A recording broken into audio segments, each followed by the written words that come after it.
은평구가 500억 원 규모의 코로나19 관련 긴급 추경 예산안을 구의회에 제출했습니다. 이번 추경 예산은 코로나19 경제 피해 회복을 지원하는 데 중점을 뒀습니다. 은평구 중소기업 육성 기금 증액 50억 원, 전통시장 활성화 및 노후시설 개선 사업에 1억 3천만 원, 특성화 시장 육성 사업에 2억 3천만 원. 4월 15일 실시되는 제21대 국회의원 선거 후보자 등록 마감 결과 양천과 은평 지역 4개 선거구에서는 모두 16명의 후보자가 출사표를 던졌습니다.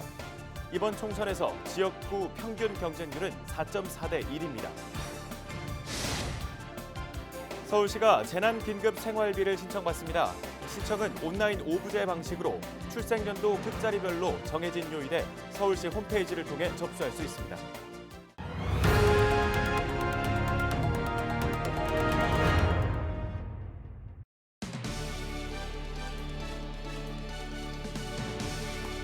시청자 여러분 안녕하십니까? 헬로티비 뉴스 시작합니다. 은평구가 코로나19 피해 극복을 위해 긴급 추경 예산안을 편성했다는 소식 전해드린 바 있는데요. 구가 제출한 추경안 심사를 위한 은평구의회 제272회 임시회가 30일 개회했습니다. 임시회는 4월 1일까지 사흘 동안 열리는데요. 구의회는 임시회 기간에 예산결산특별위원회를 구성하고 2020년도 추가 경정 예산안을 심사합니다. 은평구가 최종 제출한 추경 예산은 581억 원입니다. 구는 이번 추경 예산은 코로나19 장기화에 대응하고 민생 안정과 경제 피해 회복을 지원하는 데 중점을 두었다고 설명했습니다. 주요 내용을 보면 민생 안정 지원에 500억 원을 반영했는데요. 저소득층 생활 지원 등 국비 전액 지원 사업 196억 원, 취업 취약구민 공공 일자리 제공 사업 3억 9천만 원 등입니다. 지역경제 활성화에도 60억 1천만 원을 반영했는데요. 김미경 은평구청장의 설명 들어보시죠. 은평구 중소기업 육성 기금 증액 50억 원, 전통시장 활성화 및 노후시설 개선 사업에 1억 3천만 원, 특성화 시장 육성 사업에 2억 3천만 원, 은평사랑 상품권 추가 발행에 2억 5천만 원, 기타 골목상권 지원 사업에 4억 원을 편성하였습니다. 이러한 추경 예산안 편성의 취지를 이해하시어 초당적 협력으로 재난 극복에 힘을 실어 주시기를 의원 여러분께 간곡히 요청드립니다. 코로나19 긴급 추경 예산안은 은평구의회 예산결산특별위원회 심사를 거쳐 오는 4월 1일 2차 본회의에서 최종 확정됩니다. 양천구는 해외 접촉으로 코로나19에 감염된 환자 1명이 추가 확진 판정을 받았다고 밝혔습니다. 확진자는 신정 일동에 사는 20대 여성인데요. 이 환자는 미국 유학생으로 26일 인천공항으로 입국해 집에서 자가격리 중에 확진 판정을 받았습니다. 확진자는 서남병원으로 이송됐으며 함께 사는 부모 2명은 모두 음성 판정을 받았습니다. 30일 오후 4시 기준 양천구 코로나19 누적 확진자는 17명이고 이 중 4명이 퇴원했습니다. 해외 입국자를 포함한 자가격리자는 112명입니다. 이어서 총선 관련 소식 전해드립니다. 다음 달 15일 실시되는 국회의원 선거 후보자 등록이 마감됐습니다. 은평구와 양천 4개 선거구에서는 모두 16명의 후보가 출마하는데요. 은평구 갑 지역부터 살펴보겠습니다. 더불어민주당에서는 박주민 현 국회의원이 재선에 도전하고 미래통합당에서는 은평구 갑 미래통합당 당협위원장 홍인정 후보가 출사표를 던졌습니다. 민생당에서는 한웅 후보가, 국가혁명배당금당에서는 노병현 후보가 출마합니다. 은평구 을에선 현 국회의원인 더불어민주당 강병원 의원이 재선 당선을 노립니다. 미래통합당에서는 전 관세청장 허용석 후보가 출사표를 던졌습니다. 정의당에서는 현 정의당 부대표인 김종민 후보가, 기본소득당에선 신민주 서울시당 상임위원장이 은평을 총선 대진표에 이름을 올렸습니다. 다음은 양천구 갑 지역입니다. 더불어민주당에서 황희 현 의원이, 미래통합당에서 송한섭 전 검사가 출사표를 던졌습니다. 국가혁명배당금당에선 최사현 후보가 출마하며 염동옥 후보는 무소속으로 출마합니다. 양천구 을 지역에서도 4명의 후보가 이번 총선에 국회의원에 도전하는데요. 더불어민주당에서 이용선 전 문재인 정부 청와대 시민사회 수석이, 미래통합당에서는 손영택 후보가 출마합니다. 우리공화당 박철성 후보, 국가혁명배당금당 김명시 후보도 대진표에 이름을 올렸습니다. 우리 지역 후보를 알아보는 시간, 오늘은 서울 양천을 지역입니다. 삼선 국회의원인 김용태 의원이 지역을 떠나면서 무주공산이 된 양천을 선거구에 어떤 후보들이 도전장을 내밀었는지 심다혜 기자가 보도합니다. 양천을 선거구는 신월 1에서 7동, 신정 3, 4동에 해당하는 선거구입니다. 이곳은 목동 등 양천 갑 선거구에 비해서 이 지역 개발이 상대적으로 더디다는 평가를 받고 있는데요. 이 지역 국회의원에 도전하는 2명의 후보를 만나 지역 개발 계획을 들어봤습니다. 전 청와대 시민사회 수석인 더불어민주당 이용선 후보. 이 후보를 만난 곳은 서부트럭터미널 사거리입니다. 이용선 후보는 지하철이 없는 이곳에 경전철 목동선과 서부광역철도를 착공해 교통복지를 제공하겠다는 계획입니다. 서울의 또 끝이다 보니까 교통이 매우 불편해요. 그 남부순환도로의 동쪽은 강남 쪽은 남부순환 쪽 오는데 이쪽은 없습니다. 그래서 이 지역을 선택한 이유는 양천을에서 지하철 시대를 열겠다. 미래통합당 손영택 후보는 변호사 출신입니다. 신호라이 씨가 보이는 한 육교 위에서 만난 손영택 후보. 이곳에 각종 기업을 유치해 양천을의 경제 발전을 이루겠다고 설명합니다. 지난 1년간 제가 배낭 하나 메고 곳곳을 다녀본 신월 신정 지역은 무수한 성장 가능성을 지닌 곳이었습니다. 뒤로 보이는 신월 IC 유휴 부지에 기업이 찾아오는 스카이시티가 들었을 것이고요. 이들에게 가장 중요한 총선 1호 공약은 무엇일까? 이용선 후보는 공항 주변 발전법 제정을, 손영택 후보는 GTX-D 양천 노선 유치를 꼽습니다. 공항이라는 어쩔 수 없는 제약이 있거든요. 그래서 이제는 한국 사회도 성장한 만큼 공항 주변 지역의 발전 특별법을 만들어서 그런 주거 환경, 교통 환경, 또 문화예술 환경 등등을 현격하게 좀 높이는. 주민 제한 공약 1호인 GTX-D 양천 노선 유치로 침체된 지역 경제 활성화하겠습니다. GTX-D, 목동선, 서부광역철도와 함께 양천을은 트리플 역세권으로 다시 태어날 것입니다. 자신을 뽑아야 하는 이유를 물었습니다. 이용선 후보는 지역과 중앙의 네트워크를, 손영택 후보는 법과 정책 전문성을 내세웁니다. 중앙정부와 서울시 또 우리 사회의 최상층 네트워크하고 깊이 관계가 있다는 건 익히다 알 겁니다. 그래서 제 국정 경험, 국정 네트워크를 이용해서 오래 묵힌 숙제, 양천들이 정말 오랫동안 그 숙제를 해결하는데 일단 저 손영택 젊습니다. 그리고 4차 산업혁명 전문가로서 많은 경험을 쌓았습니다. 그리고 변호사로서 법과 정책에 능통합니다. 그래서 젊고 4차 산업혁명 스타트업 전문가이자 변호사로서 정책 능력이 강한 저 손영택이 만들어내겠습니다. 이 밖에도 양천을 선거구에는 우리공화당 박철성 후보와 국가혁명배당금당의 김명시 후보가 출마했습니다. 코앞으로 다가온 4.15 총선, 항공기 소음과 교통 문제 등 지역 현안을 해결할 수 있는 양천을의 지역 일꾼은 누가 될지 유권자들의 선택이 주목됩니다. 헬로티비 뉴스 심다혜입니다. 이번 총선의 가장 큰 변화 중에 하나는 투표소에서 교복을 입은 유권자를 만날 수 있다는 겁니다. 선거 연령이 만 18세로 낮아졌기 때문인데요. 생애 첫 투표로 소중한 권리를 행사하게 된 만 18세 유권자들을 만나봤습니다. 한재영 기자입니다.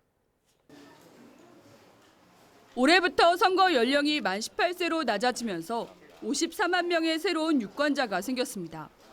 2002년 1월 1일부터 4월 16일 사이 태어난 14만여 명의 고3 학생도 생애 첫 투표권을 얻었습니다.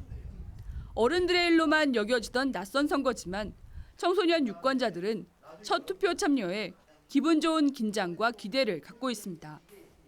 지금까지는 청소년들이 유권자가 아니어가지고 청소년 문제를 정치인들이 소홀히 하는 면이 있었는데 이번에 청소년들도 유권자가 되니까 그 교육 문제나 청년 일자리 문제를 좀 더 박차를 가할 수 있는 그런 그 투표가 되지 않을까 하는 생각이 듭니다.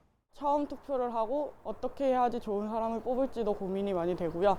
그리고 누구를 뽑아야지 저에게 도움이 되는 사람인지도 많이 고민이 되고 있습니다. 입시를 앞두고 있고 정치적 판단력이 부족할 것이라는 우려도 있지만 권리 행사에 대한 나름의 소신과 기준도 있습니다. 특히 어른들의 관점에서만 이루어지던 정치와 관련 정책들을 보다 다양한 눈높이에서 고민하고 만들 수 있을 것으로 기대됩니다. 대학생까지만 해도 투표권이 있으니까 반값 등록금 실현하겠습니다. 무선 등록금 실현하겠습니다. 막 생활학관 확대하겠습니다. 청년 수당 지급하겠습니다. 이런 거 되게 많이 봤는데 후보자 아무도 우리한테 와서 물어본 사람이 없어. 공적인 자리에 속하는 성격 같은 거는 좀 안 나왔으면 좋겠고요. 그리고 큰 공약 같은 게 아니더라도 사소한 걸로 여러 개를 내고 지킬 수 있는 그런 후보가 나왔으면 좋겠습니다. 국회의원들이 그 법을 만드는 사람들이잖아요. 사람들이 좀 자유롭게 경제 활동을 할 수 있게 그런 법을 그런 쪽을 추구하는 사람들을 뽑고 싶어요. 네. 하지만 일부의 우려처럼 걱정도 남아 있습니다. 선거가 코앞으로 다가오는데 잇따른 개학 연기 등으로 투표 방법과 선거법 등에 대한 정보를 얻는데 어려움이 있기 때문입니다. 자기가 뽑은 사람이 된다는 거에 대한 그런 게 있긴 하죠. 저희 나이 때도 투표가 할 수 있다니까 공부할 기회도 없고 저희는 거의 아무것도 모르는 입장이죠. 투표하는 법 그리고 투표에 대한 규칙 그런 것들을 좀 알려줬으면 좋겠어요. 선관위는 청소년 유권자의 이해를 돕는 관련 교육 동영상을 만들어 시청할 수 있도록 하고 책자 등을 학교에 전달해 활용할 수 있도록 했습니다. 코로나19 여파로 깜깜이 선거가 우려되는 4.15 총선. 생애 첫 투표권을 행사하는 새내기 유권자들이 피해를 입지 않고 소중한 주권을 행사할 수 있도록 다양한 정보 제공과 지원이 필요해 보입니다. 헬로티비 뉴스 한재영입니다. 이번 총선에서는 과연 투표율이 얼마나 나올지 벌써부터 궁금한데요. 과거 총선에서는 지역별 투표율이 어떻게 나왔을까요? 16대부터 20대 총선까지의 투표율을 김한식 기자가 분석했습니다. 지난 2000년 16대부터 치러진 5번의 국회의원 선거 평균 투표율은 55.2%입니다. 투표율이 가장 높았던 선거는 17대, 다음에 치러진 18대는 50%를 밑돌아 최저로 기록됐습니다. 전국 18개 시도 가운데 가장 투표율이 높은 지역은 세종과 전남이 각각 61.35%, 60.02%로 나타났습니다. 반면 투표율이 가장 낮은 곳은 인천과 대구, 경기 순으로 50% 초반에 머무르고 있습니다. 최근 치러진 5번의 국회의원 선거를 분석해 봤더니 광역시보다 도단위 투표율이 다소 높게 나왔습니다. 전국 8대 특광역시 중에는 세종시의 투표율이 가장 높았고 인천시가 가장 낮았습니다. 도 단위에서는 전라남도가 가장 높은 투표율을, 최저는 경기도로 분석됐습니다. 지난 2014년 도입된 사전투표는 2번의 지방선거와 대선, 국회의원 선거 등 모두 4번이 실시됐습니다. 지난 2014년 지방선거에서 11.49%를 기록했고 20대 총선에서 소폭 상승, 19대 대통령 선거와 제7대 지방선거에서는 각각 20%를 넘겼습니다. 사전투표율이 가장 높은 지역은 전남, 가장 낮은 곳은 대구와 부산으로 조사됐습니다. 헬로티비 뉴스 김한식입니다. 코로나19 확산이 2달 넘게 지속되면서 정신적인 피로를 호소하시는 분들 많을 텐데요. 지역 주민들의 불안과 공포를 덜기 위해 은평구가 심리 지원 서비스를 제공하기로 했습니다. 주민들의 심리적인 회복에 집중한다는 건데요. 자세한 내용은 은평구 심리지원센터 연결해서 들어보도록 하겠습니다. 김계현 상담사 연결되어 있습니다. 안녕하십니까? 안녕하세요. 네. 먼저 은평구 심리지원센터에서 제공하는 심리 상담 서비스, 이름이 다독임이라고 들었습니다. 소개 좀 해주시죠. 네, 은평구 심리지원센터는 지역 주민의 심리적인 어려움을 해결하기 위해 심리 상담이나 심리 검사, 그리고 다양한 마음치유 프로그램을 제공하고 있는데요. 일상에 지치고 힘들 때, 우울하고 불안할 때, 병원에 바로 가기에는 왠지 부담스럽고 꺼려질 때, 그럴 때 심리지원센터에 오시면 마음검진도 하실 수 있고 전문적인 심리상담도 받으실 수 있습니다. 특히 요즘에 코로나19 때문에 그 심리적인 불안정감을 느끼시는 분들이 계신데 저희가 코로나19 관련된 그 상담을 진행하고 있으니 많이 찾아와 주시기 바랍니다. 네, 코로나19가 확산된 지 이제 2달이 넘었는데요. 많은 분들이 좀 공통적으로 힘들어하고 있는 부분이 있다면 뭐가 있을까요?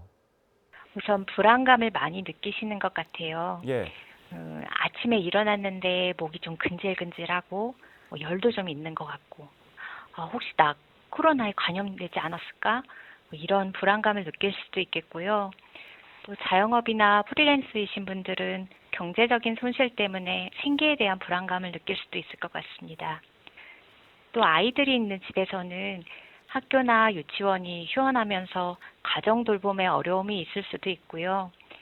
복지관이나 도서관, 헬스장 등을 이용하지 못하고 주로 집에서만 생활하게 되니까 예. 사회적인 고립감 때문에 답답하고 힘들어하실 수도 있을 것 같습니다. 네, 뭐 많은 분들이 심리적으로 지금 어려움을 겪고 계실 텐데 좀 도움을 받고 싶은 주민분들은 어떻게 하면은 도움을 청할 수 있을까요? 센터로 전화를 주시거나 오셔서 상담을 신청하시면 되는데요. 상담이 예약제로 운영되고요. 50분씩 진행이 돼요. 그리고 집 밖으로 나오기가 어려우신 경우에는 시간 약속을 정해서 전화 상담도 가능합니다. 예. 전화번호는 351-8751에서 3번까지고요. 은평구에 거주하시면 무료로 이용하실 수 있습니다. 네. 감염증이 계속 길어지면서 많은 분들이 몸도 마음도 지쳐 있는 상태인데 이럴 때일수록 마음 관리를 좀 잘해야 될 것 같습니다. 어떻게 하면 좋을까요? 대부분 외출을 자제하고 집에서 생활하다 보니까 각종 매체에서 쏟아지는 정보를 많이 접하실 텐데요. 이렇게 지나치게 정보 검색에 몰두하다 보면 불안정한 정서가 커지기 쉽거든요. 예. 아침에 일어났을 때, 저녁 식사 후 이런 식으로 특정 시간대를 정해놓고 그 시간대에만 정보를 검색한다든가 하는 규칙을 정해놓으면 좋고요. 미뤄둔 집안일을 한다거나 책 읽기 등으로 주의를 전환해 보는 것도 좋은 방법일 것 같습니다. 그리고 코로나19 확산을 막기 위해 사회적 거리 두기를 준수하다 보니까 주말 약속이나 모임 등이 연기되는 일도 많으실 텐데요. 바쁜 일상에 지친 마음을 좀 잠시 내려놓고 쉬어가는 기회로 만들면 어떨까 싶습니다. 멀리 살고 있는 가족이 있거나 소중한 이들한테 전화로나마 안부 인사를 전하고 지금 이 순간 함께 하고 있다는 것을 확인하면서 위로와 격려의 마음을 나누셨으면 합니다. 네, 알겠습니다. 마음을 치유하는 생활 수칙, 간단한 것부터 지켜나가면서 지루하고 힘든 이 감염병과의 싸움을 다 함께 이겨냈으면 좋겠습니다. 오늘 말씀 감사합니다. 네, 감사합니다. 다음 소식 전해드립니다. 서울시가 30일부터 재난 긴급 생활비를 신청받습니다. 지원 대상은 저소득층 근로자, 영세 자영업자, 프리랜서 등 중위소득 100% 이하 가구입니다. 신청은 서울시 홈페이지를 통해 접수할 수 있는데요. 온라인 오부제 방식으로 출생연도 끝자리가 1과 6인 경우는 월요일, 2와 7인 경우에는 화요일, 3과 8은 수요일, 목요일에는 4와 9, 금요일은 5와 0인 시민이 신청할 수 있습니다. 주말에는 출생연도와 관계없이 온라인으로 신청할 수 있는데요. 인터넷 이용이 어렵거나 거동이 불편한 어르신, 장애인은 찾아가는 접수를 신청하시면 됩니다. 이 경우 120 다산콜이나 거주지 동주민센터로 전화 요청하면 통장 등의 지원 인력이 직접 신청서를 들고 방문합니다. 서울시는 5인 미만 소상공인 사업체의 근로자가 무급 휴직을 할 경우 휴직 수당을 지급하기로 했습니다. 휴직 수당은 서울형 고용유지지원금으로 지원 규모는 하루 2만 5천 원, 월 최대 50만 원입니다. 서울시는 매월 10일까지 전월 무급 휴직자로부터 신청을 받아 심사한 이후 해당 근로자에게 지원금을 직접 지급합니다. 신청은 4월 1일부터 사업장 관내 자치구를 통해 접수할 수 있습니다. 뉴스를 마칩니다. 시청해주신 여러분 고맙습니다.